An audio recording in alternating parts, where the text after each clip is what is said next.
Hey, good morning, WellHouse Church. I'm excited to be with you on this beautiful Mother's Day. I know that you're enjoying celebrating our moms and the women in our lives with our celebratory drinks and amazing food. But why don't you grab some more of that and come join us for our time of teaching?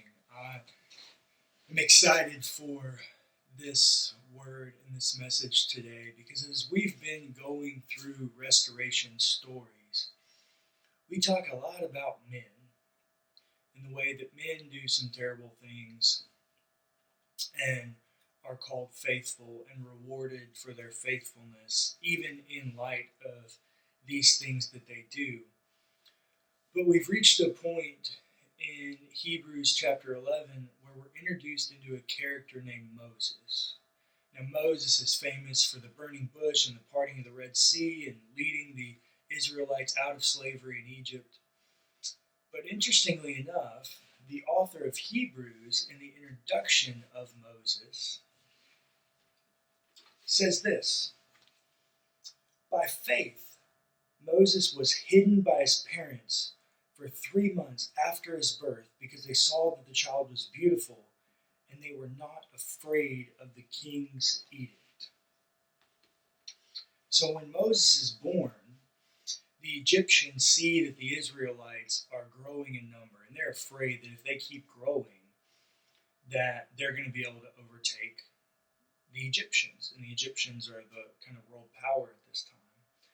And so there's a new king of Egypt after Joseph, and what the king says is, hey, kill all the Hebrew boys.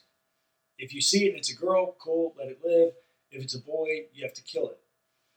And he sends Egyptian midwives into the Israelites to help them birth these children and kill the males. Well, they don't do it. And so he comes around and says, all right, all boys will be thrown into the Nile River. We're just going to throw them in and they're going to drown and die. Well, Moses' parents don't do that. When Moses is born, this is what we're told. Now a man from the house of Levi went and married a Levite woman.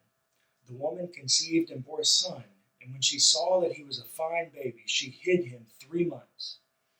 When she could hide him no longer, she got a papyrus basket for him and plastered it with bitumen and pitch. She put the child in it and placed it among the reeds on the bank of the river. His sister stood at a distance to see what would happen to him. Moses' parents take a great risk in not killing Moses. In birthing a Hebrew boy and hiding him for 3 months, they take a great risk for their child. Now, interestingly enough, these are people of faith. They know that they are not to kill their children, no matter what the fear is. Moses' mother is a woman of great faith. She takes many risks to protect her son. And she takes those risks for her son. It's not a risk to have a daughter. It's only about men, because men are growing up to be warriors and the Egyptians are worried about the fight. But Moses' mother says, no, I'm going to take this risk because I'm going to love my son.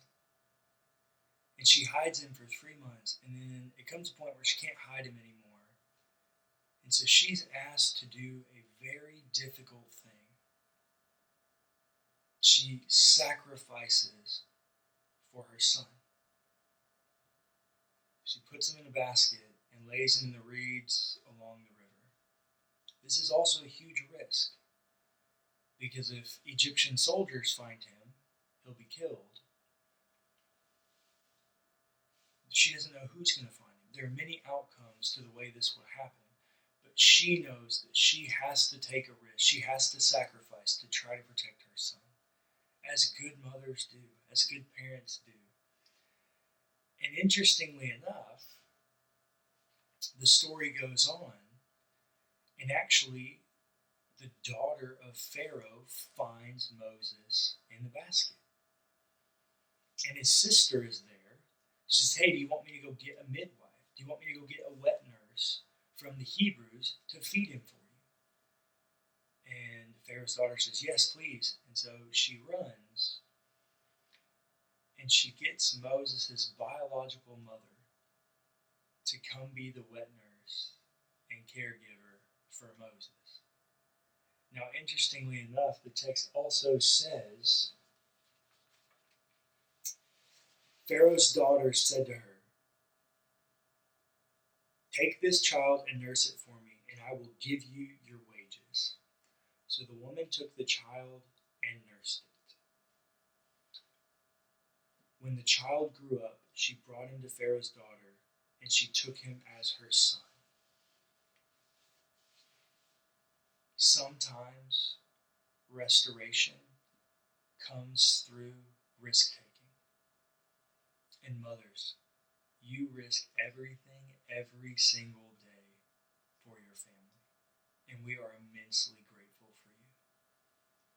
And the thing I love about this story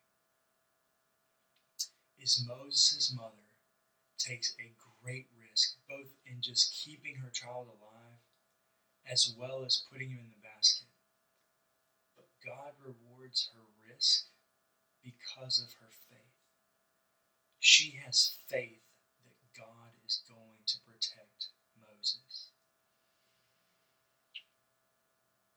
And God not only protects Moses, but rewards his mother for her faith. Not only does Moses fall into the hands of the most wealthy people in all of Egypt, people who can give him a great life, but she also gets to raise her son. She's paid wages to nurse and raise this child. And then when the boy comes of age, when Moses comes of age, she brings him back to Pharaoh's house for the daughter. You see, sometimes restoration comes through risk-taking. And we can take risks because we have faith in the promise of God. Mothers, you embody this more than anyone. And your risks and your sacrifice embody the truth of the cross. Because just like Jesus sacrificed everything for us, you sacrifice everything for your family. You are a perfect embodiment of Christ in the way that you sacrifice and love your family. And we are immensely grateful for you. Our restoration oftentimes is not possible without our mothers. And so we want to celebrate you today.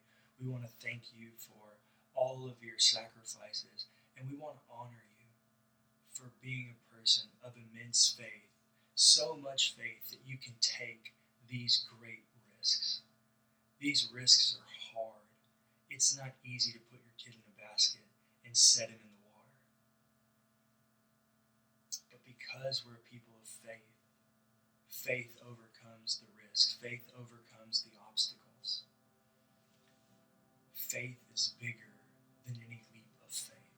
Faith is bigger than any risk we must take. And we've learned that from you. We've learned that from faithful women in the Bible. And restoration comes through faith. Moses' mother finds herself in a place where she thinks she's about to lose her child, but she has faith. And because of her faith, her child is restored to her. And she gets to raise her child and hand him off to Pharaoh's daughter, who can give him a better life. We experience faith and restoration when they're tied together. Restoration comes through faith. And so today I want to ask you, how can we better be a people of faith?